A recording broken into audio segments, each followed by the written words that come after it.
YouTube पे available सारे आपने वीडियो देख लिए, इंस्टाग्राम की सारी रील को आपने घुमा लिया, पर अभी तक आपको समझ में नहीं आया कि बॉस एनटीपीसी ग्रीन के आईपीओ में अप्लाई करे कि नहीं करे। कोई भी आपको ये नहीं बता रहा है कि इतना अच्छा इश्यू होने के बावजूद आपको अप्लाई करना चाहिए, आपको लिस्टिंग गेन बनेगा या आपको लॉन्ग टर्म के लिए होल्ड करना है। मेरे हिसाब से बहुत क्लियर नहीं लगा।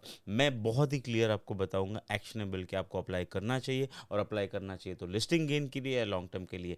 तो बने रहिए आज के वीडियो में, लास्ट तक देखिएगा, क्योंकि लास्ट में मैं आपको कंपैरिजन करूंगा अदानी ग्रीन के साथ।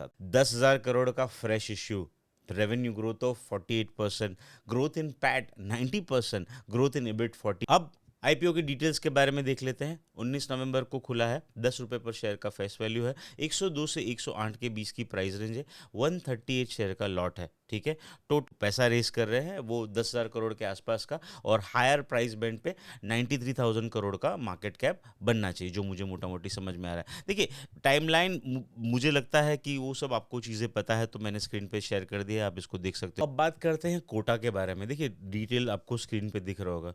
40% ऑफ द 10,000 करोड़, रफली अबाउट यू नो 39.56%। तो शेयर कितने होते हैं आपके? 36 करोड़ 66 लाख। ये जो है, ये एंकर इन्वेस्टर को शेयर ऑफर हो रहा है। मेरे हिसाब से यही एक डिसाइडिंग फैक्टर है, और आपको कहीं नहीं मिलेगा कि एंकर इन्वेस्टर का इंटरप्रिटेशन कैसे करते हैं। क्यू आई बी 26% के आसपास है, और H N I category 12 crore है, 13%। कैटेगरी में ऑलमोस्ट 13% के आसपास में 12 करोड़ 22 लाख शेयर ऑफर हो रहे हैं। उसके भी दो लॉट साइज है, वो हम डिटेल में जाएंगे।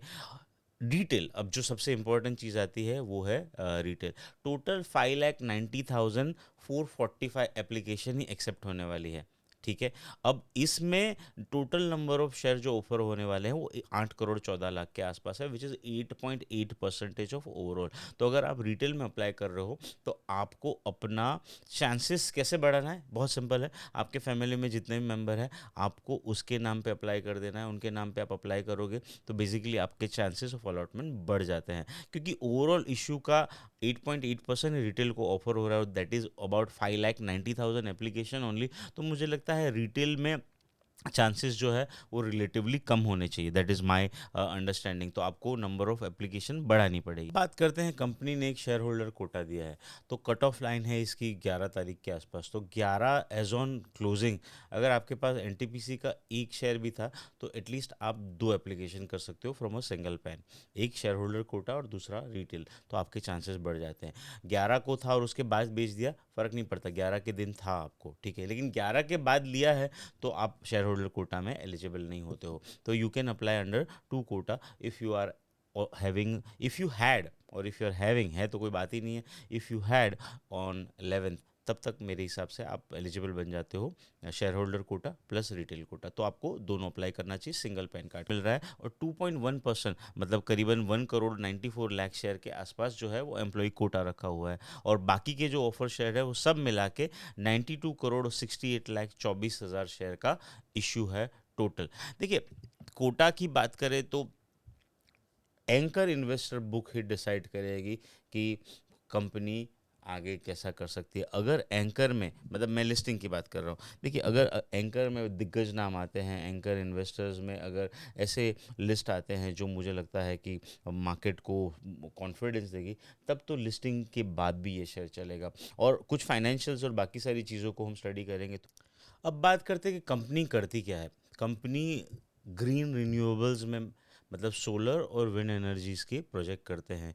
टोटल 14,969 मेगावाट की कैपेसिटी है, जिसमें से 2,925 मेगावाट जो ऑपरेशनल प्रोजेक्ट्स ऑलरेडी है। प्रोजेक्ट्स 7 स्टेट्स में स्प्रेडेड है, 11,771 मेगावाट्स के। 37 सोलर प्लांट्स है एंड 9 विंड एनर्जी के प्रोजेक्ट है। मेजर कंसंट्रेशन राजस्थान में है, और 2023-24 के अगर आप देखोगे तो 23 में 60% और 24 में 62% ऑफ रेवेन्यू राजस्थान से आया था। क्यों? क्योंकि राजस्थान एक हॉट स्टेट माना जाएगा, जहाँ पे सोलर का जो ईल्ड है वो काफ़ी बेटर है, वहाँ पे सोलर प्रोजेक्ट काफ़ी अच्छा कर रहे हैं। तो मुझे लगता है कि ये कंसंट्रेशन एक रिस्क माना जाएगा। है कंपनी क्या है, एनटीपीसी की सब्सिडरी कंपनी है। एनटीपीसी बहुत ही दिग्गज कंपनी है और नंबर्स कुछ बात कर लेते हैं बिफोर डिटेल में जाए। 48% का आपका रेवेन्यू ग्रोथ है, 90% का पैट का ग्रोथ है, 48% का एबिट का ग्रोथ है, 10,000 करोड़ का इशू है, टोटल फ्रेश इशू है। डेफिनेटली बहुत अच्छा माना जाएगा। लेकिन अगर आप डिटेल में जाओगे तो आपको समझ में आएगा कि फाइनल डिटेल्स में कुछ और राष्ट्र के बारे में बात करते हैं। देखिए 242 का पी है और ये अगर आपको ज़्यादा लगता है तो आपको फिर अ, अदानी ग्रीन देखना चाहिए कि over the period of last few years Adani green क्या ट्रेड किया है। देखिए 2 साल पुरानी ही कंपनी है, 2022 में इनकॉर्पोरेट हुई है। रेवेन्यू 2023 का 170 करोड़ और 2024 का 1963 करोड़ के आसपास का है। और जहाँ तक मेरा मानना है कि ओवरऑल इसका पैट है उसमें बहुत ही अच्छा ग्रोथ है। 170 करोड़ 2023 एंड अबाउट 345 करोड़ 2024। 170 करोड़ 2023 में है, उसमें टैक्स का कंपोनेंट है, उसकी वजह से आपको ये फिगर जो है वो बड़ा लग रहा है। अब जो इंटरेस्टिंग चीज़ है यहाँ पे वो देखने वाली है कि सेल, अगर आपको ऐसा लगता है कि 2000 करोड़ के आसपास ज़्यादा है तो फिर आपको अदानी ग्रीन स्टडी करना चाहिए। That is the crux of जितने भी आईपीओ आते हैं उन सब में आप इन्वेस्ट करते हो बिकॉज लिस्टिंग गेन्स के लिए। तो मुझे ऐसा लगता है कि क्या यहाँ लिस्टिंग गेन आपको मिलेगा और क्या लिस्टिंग गेन की वजह से आपको इन्वेस्ट करना चाहिए। तो मैं कोशिश करता हूँ आपको समझाने की कि क्या यहाँ पे लिस्टिंग गेन के चांसेस है कि नहीं है। अब जब हम लिस्टिंग गेन की बात कर रहे हैं तो लिस्टिंग गेन के लिए एक इंडिकेटर जो रिसेंटली बहुत काफ़ा यूज़ होता है और मेरे हिसाब से बहुत अच्छे क्लैरिटी भी देता है, वो है जीएमपी, ग्रे मार्केट प्रीमियम। तो देखिए ग्रे मार्केट प्रीमियम तो कुछ नहीं चल रहा है, 108 के आसपास ही चल रहा है। तो मतलब मोटा मोटी आप ऐसा समझ के चलिए बहुत बड़ा लिस्टिंग गेन एक्सपेक्ट नहीं कर रहा है। तो इसीलिए मैंने कहा कि ये स्टॉक लिस्टिंग गेन के लिए अप्लाई करने वाला नहीं है। तो अगर आप लिस्टिंग गेन के लिए नहीं अप्लाई कर रहे हो तो फिर आपको कैसे इसको ट्रेड करना चाहिए। मेरे हिसाब से आपको लिस्टिंग के दिन भी मिल जाना चाहिए।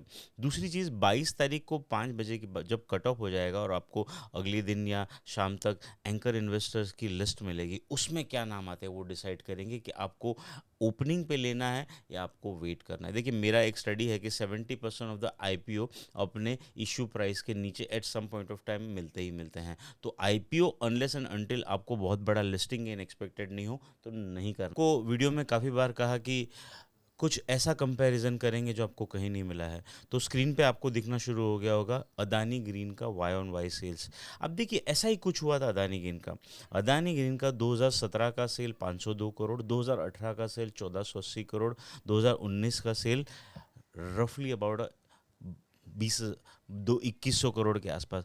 अगर आप उसका सेल्स ग्रोथ देखेंगे तो एग्जैक्टली वैसे ही हो रहा है, 200% से ग्रो हो रहा है, 40% से ग्रो हो रहा है। और उसके बाद में क्या हुआ, 2020 के बाद 20%, 22%, और 22 में हमने सबसे बड़ा ग्रोथ देखा 64, और अभी उसका सेल्स है ट्रेलिंग बेसिस पे 10,000 करोड़ के आसपास। तो क्या एनटीपीसी ग्रीन भी ये कंपेरेबल नंबर्स है? मैं खाली रेवेन्यू की बात कर रहा हूँ।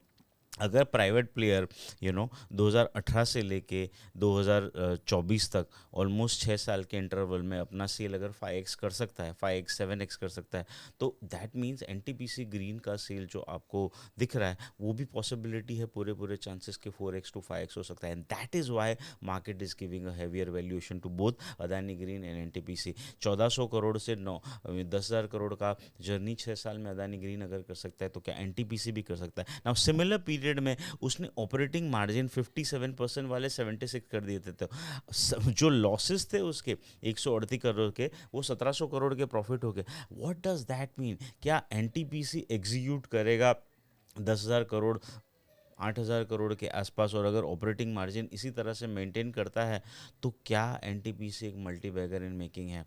तो I think this is the conclusion that I have been trying to tell you कि ये शेयर लिस्टिंग गेन के लिए लेने वाला नहीं है, वैल्यूएशन एक्सपेंसिव है। लेकिन मुझे लगता है अगर जब भी मार्केट के साथ ये कूल ऑफ हो, अगर आपको ये रीज़नेबल प्राइस पे मिले, वो कितना होगा हम बाद में उसको रिव्यू करेंगे, कभी वीडियो करने की कोशिश करें। पर मुझे लगता है जिस हिसाब से 2070 तक इंडिया का विजन है कि ज़ीरो एमिशन करेंगे और टोटल हम ग्रीन एनर्जी प्रोड्यूस करेंगे, मुझे लगता है ये वो शेयर है जो आने वाले 5 या 10 साल के लिए होल्ड करने लायक है। शायद 100 रुपये पे लिस्ट होके आपको 70-80 मिले, 60 भी मिले, लेकिन मुझे लगता है लॉन्ग रन में ये जो 2,000 करोड़ का सेल है ये 10,000 करोड़ और 15,000 करोड़ भी होगा। तो let me know in the comment what you think from the long term. This is not a stock to buy for a listing and this is a stock to buy and hold for a generation. Thank you so much. Wish you have a great day. Bye bye.